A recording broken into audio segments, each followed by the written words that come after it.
Assalamualaikum warahmatullahi wabarakatuh. Di video kali ini saya akan mentutorialkan cara mengatasi rem cakram depan macet, bocor, bagel dan sejenisnya ya. Nah, di sini remnya bagel ya, teman-teman. Di sini saya akan melakukan pembongkaran untuk semua bagian komponen-komponennya.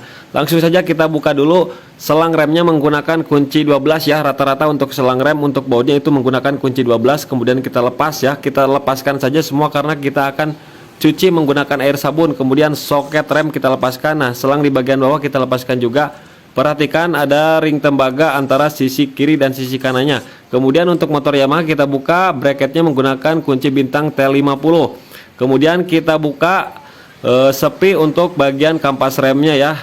Kemudian pennya kita lepaskan, kampasnya kita lepaskan semua, untuk bracketnya kita lepaskan. Nah, di sini ada plat besi. Kemudian di bagian master rem kita buka bagian handle remnya menggunakan kunci 10. Kemudian tinggal kita lepas bagian seal debunya ya. Nah, kita congkel menggunakan obeng min. Rusak juga nggak apa-apa karena mau kita ganti untuk bagian seal master rem ataupun sentralnya karena udah bagel akibat korosi. Nah, bisa kita lihat sendiri tuh karatan ya teman-teman. Kemudian kita gunakan tang snap ring untuk melepasnya. Nah, bisa kita lihat dari penyebab bagel ataupun seret dan pengereman kurang maksimal itu disebabkan korosinya si sentralnya itu sendiri. Tinggal kita buka tutupnya menggunakan obeng plus PH2 ya. Nah, di sini ada beberapa komponen, ada plastik, ada karet dan seng ya. Kemudian tinggal kita lepas bagian piston yang ada di kalipernya ya, teman-teman. Kita pasangkan dulu kampas remnya tahan seperti ini, kemudian kita semprot ya menggunakan kompresor. Hati-hati tangannya jangan sampai terjepit oleh piston ya, teman-teman, karena kalau kejepit itu sakit ya. Nah, kita gunakan kampas rem untuk menahan pistonnya, kemudian kita semprot dan si piston pun sudah terlepas ya, teman-teman. Tuh, kotor banget ya di bagian dalamnya ini. Kita bersihkan semuanya ya, teman-teman nanti. Kemudian kita congkel dulu bagian o-ringnya ya ataupun sealnya menggunakan obeng min. Hati-hati kalau mau digunakan jangan sampai cacat ataupun rusak ya. Nah, kita congkel aja seperti ini. Ada karet kecil dan ada karet besar. Yang besar itu untuk mencegah minyak rem tidak bocor, dan yang kecil itu untuk mencegah debu supaya tidak masuk ke bagian piston.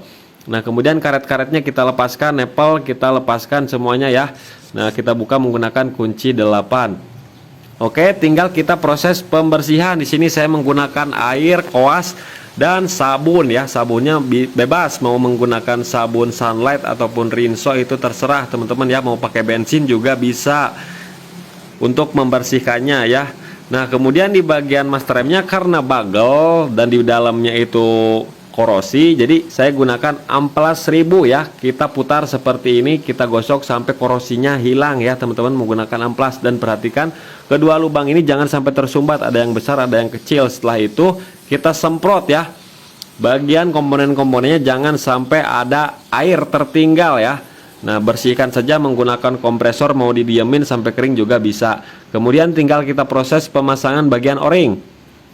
Nah, untuk o-ring yang besar itu sebenarnya bolak-balik juga bebas ya teman-teman. Tinggal kita pasangkan saja seperti ini, yang besar dulu ya, yang paling bawah. Kemudian yang kecilnya kita pasangkan di bagian atas. Dan usahakan jangan sampai melipat, harus pas ya kepada lingkarannya. Kalau misalkan tidak pas, nanti saat masukin pistonnya itu seret. Nah, jadi penyebab piston seret ataupun gak balik itu disebabkan oleh o-ring ini yang rusak ya teman-teman. Jadi teman-teman wajib ganti kalau misalkan si pistonnya itu susah balik. Dan perhatikan juga pistonnya jangan sampai baret-baret ataupun banyak kotoran, karena itu menyebabkan si piston gak balik juga ya. Nah, kita bersihkan dan ini pistonnya masih bagus. Jangan pakai pelumas apapun, langsung saja masukin ya. Kalau pakai gemuk ataupun oli nanti si karet o-ringnya bisa melar, jadinya makin macet. Nah, jadi jangan pakai apapun. Nah, dan posisikan pistonnya masuk ke dalam, bertandakan si piston itu berarti lancar, nggak ada yang seret ya. Kemudian tinggal kita pasang dashboard di bagian kaliper. Kemudian kita pasang plat penahan kampas rem, jangan sampai terbalik ya teman-teman. Yang ada coakannya disimpan di luar itu untuk menahan kampas rem bagian luar. Kalau yang dalam itu harus bebas supaya bisa bergeser. Tinggal kita kasih pelumas ya, bisa pakai gemuk, bisa pakai tanco ataupun minyak rambut untuk pelumas di bagian kalipernya ini ya, ataupun di bracketnya ini. Nah, usahakan harus lancar seperti ini. Kemudian si karet-karetnya harus sampai masuk ya, harus sampai pas supaya mencegah dari kotoran yang masuk ke bagian kaliper supaya nggak berkarat. Oke, tinggal kita pasang bagian kampas rem, kemudian penahannya, kemudian penguncinya ya, ada 2 buah. yang hilang kita pasang ya, karena sebelumnya penguncinya cuma satu ya, jadi saya pasang dua-duanya sekarang karena ada stok banyak ya. Kemudian tinggal kita pasang bagian sentral ataupun seal master rem seperti ini ya. Nah, kita coba dulu ya pasang bagian per. Nah, kita masukin dulu seperti ini, harus membalik ya, jangan sampai seret. Kalau misalkan seret berarti itu ada masalah di bagian master remnya, itu masih korosi. Nah, kemudian kita pasang ring dan ring penguncinya ya menggunakan tang snap ring seperti ini. Dan untuk harga sentral murah ya, dari harga 20.000 sampai 40.000 lah kalau yang original ya, pokoknya terjangkau. Nah, kemudian usahakan si ringnya penguncinya harus sampai pas dan masuk. Kemudian di bagian dashboardnya kita kasih gemuk dikit lah supaya tidak terjadi korosi ya, mencegah korosi. Sedikit aja, jangan banyak-banyak. Kemudian tinggal kita pasangkan dan tekan ke dalam, jangan sampai renggang, takutnya kemasukan air. Kemudian pasang handle rem dan bautnya dan kita tekan-tekan, sudah lancar. Tinggal kita proses perakitan ke bagian disc brake-nya ya. Kita pasang bagian baut kalipernya ya, kita kencangkan dulu menggunakan kunci bintang T50 untuk Yamaha, T40 untuk motor Honda. Tinggal kita pasang baut selang remnya, ada ring tembaga kiri kanan, perhatikan. Kemudian langsung kita kencangkan secukupnya. Kemudian di bagian master rem kita pasang switch rem ya seperti ini. Kemudian selang rem kita pasang baut, ada ring tembaga ataupun ring aluminium, dua-duanya kita pasang dulu. Kemudian tinggal kita pasangkan ke bagian setangnya seperti ini. Kalau untuk motor sport mudah banget ya, beda dengan motor bebek harus buka batoknya dulu. Kemudian tinggal kita kencangkan. Setelah kencang selang remnya, tinggal kita isi minyak rem secukupnya dulu. Kemudian kita gunakan sedotan ya, supaya si minyak remnya lebih cepat, mudah dan turunnya.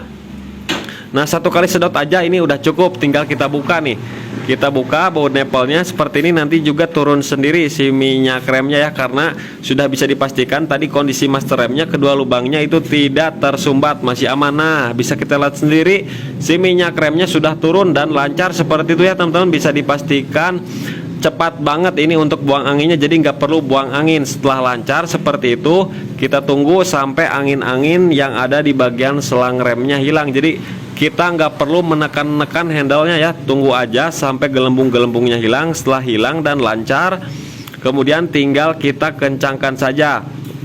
Nanti juga kelihatan di bagian baut nepel kalau ada gelembung, itu kelihatan ya. Nah, setelah hilang gelembungnya tinggal kita tutup aja, kencengin. Kemudian pasang seng, kemudian ada karet fiber dan tutupnya. Jangan dulu dikencengin ya, kita kencengin aja dulu bagian nepelnya.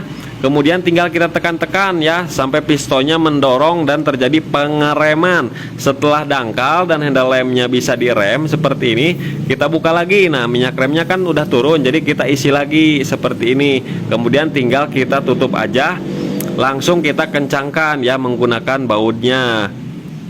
Jadi sangat mudah sekali untuk prosesnya ya teman-teman. Kemudian tinggal kita pasang tutup ataupun selang nepelnya, kemudian putar rem, putar ke depan, lancar ya teman-teman. Tuh bisa diperhatikan rodanya lancar banget, putarannya pokoknya mantap sekali. Jadi begitulah teman-teman tutorialnya ya. Mudah-mudahan video ini bisa bermanfaat.